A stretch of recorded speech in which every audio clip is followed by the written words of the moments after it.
নমস্কার বন্ধুরা, জবজেনেক্স ইউটিউব চ্যানেলে আপনাদের প্রত্যেককে স্বাগত। ডিএ নিয়ে অত্যন্ত গুরুত্বপূর্ণ একটি আপডেট মলয় মুখোপাধ্যায় তার ফেসবুক পেজে শেয়ার করেছেন, যেটা প্রতিটা সরকারি কর্মীর অবশ্যই জানা প্রয়োজন। ডিএ মামলা কোন দিকে গড়াচ্ছে এবং কি হতে চলেছে।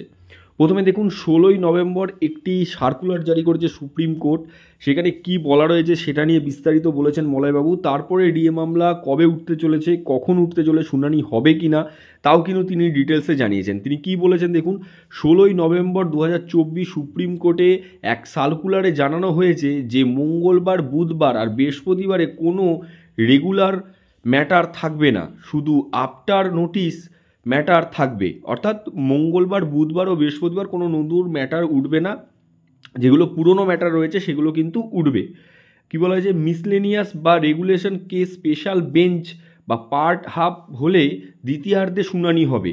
সুপ্রিম কোর্টে ডিএ মামলা আফটার নোটিশ ম্যাটার এবং তা 7ই জানুয়ারি 2025 মঙ্গলবার বলে পার্ট হার্ট ম্যাটারের আর স্পেশাল বেঞ্চে দ্বিতীয়ার্ধে হবে। তো আশা করি আপনারা বুঝতে পারছেন যে সুপ্রিম কোর্ট কিন্তু আফটার নোটিশ মামলা মানে অনেকবার উঠেছে কিন্তু প্রতিবারই পিছিয়েছে। সেই জন্য কিন্তু 7ই জানুয়ারি মঙ্গলবার বলে পার্ট ম্যাটার স্পেশাল বেঞ্চের দ্বিতীয়ার্ধে হবে। রেগুলেটর ম্যাটার্স নেই বলে ডিএ মামলা ট্রান্সফার পিটিশন আর বেল ম্যাটারের পরেই হবে অথবা টপ অফ দি লিস্ট থাকবে। অর্থাৎ এক্ষেত্রে ডিএ মামলা কিন্তু দ্বিতীয়ার্ধে প্রথমেই থাকবে, এমনটাই কিন্তু মলয়বাবু দাবি করছেন। কেন দাবি করছেন? কারণ এখানে দেখতে পাচ্ছেন ডিএ একটা নোটিশ জারি করেছে সুপ্রিম কোর্ট, যেখানে মঙ্গলবার, বুধবার আর বৃহস্পতিবার কোনো নতুন মামলা উঠবে না, যেগুলো পুরনো মামলা রয়েছে সেই মামলাগুলোই উঠবে।